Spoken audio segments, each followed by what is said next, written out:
Shalom Bapak Ibu Saudara, ini hari terakhir di bulan Juni ini dan besok kita sudah masuk di hari yang baru, di bulan yang baru. Saya percaya bahwa penyertaan Tuhan senantiasa nyata dalam kehidupan kita sampai saat ini, dan Tuhan juga selalu ada menyertai kita dalam segala hal yang juga Tuhan kerjakan bagi kita sepanjang bulan ini. Dan percayalah bahwa semuanya tetap dalam kontrolnya Tuhan. Mari bersama kita akan merenungkan firman Tuhan.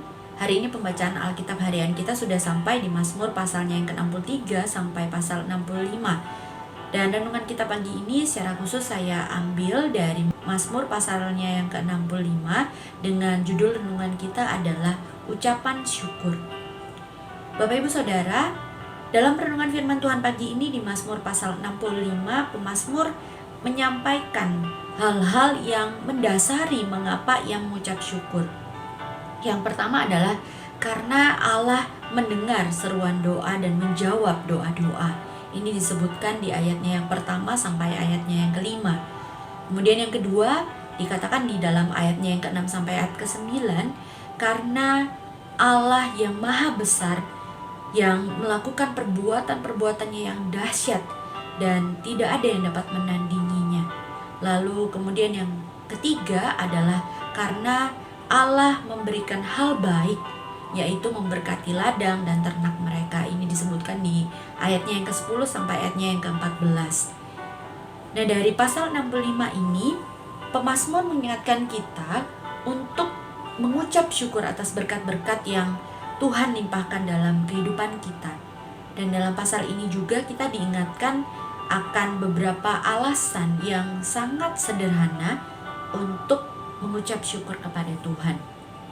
Pertanyaannya bagi kita adalah, mengapa kita perlu mengucap syukur? Lalu dari mana sumber ucapan syukur kita?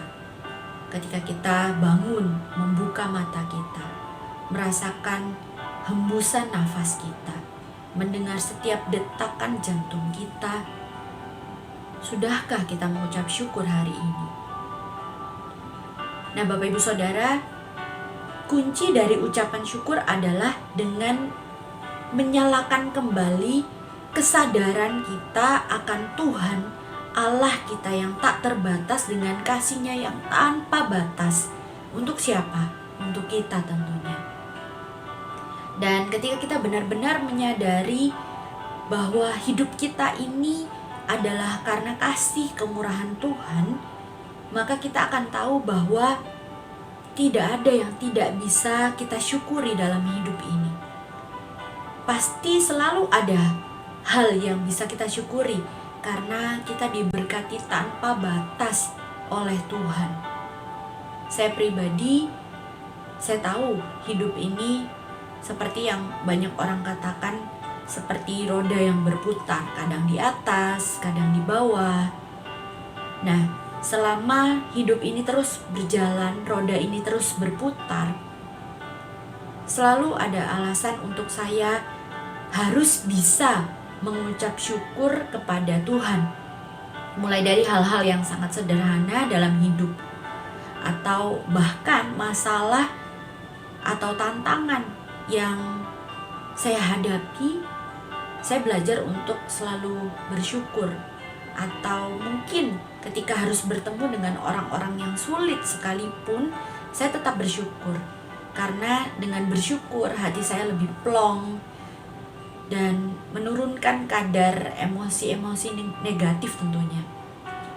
Dan saya percaya bahwa setiap masalah yang sulit atau orang yang sulit pun itu Tuhan izinkan untuk bertemu dengan saya, untuk maksud Tuhan yang baik bagi saya, yaitu membentuk kedewasaan mental saya, emosi saya, membentuk karakter saya, dan terlebih mengasah kedewasaan rohani saya.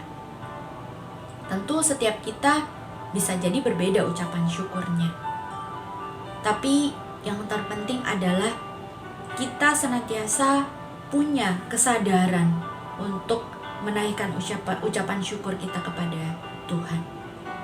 Tuhan Yesus memberkati.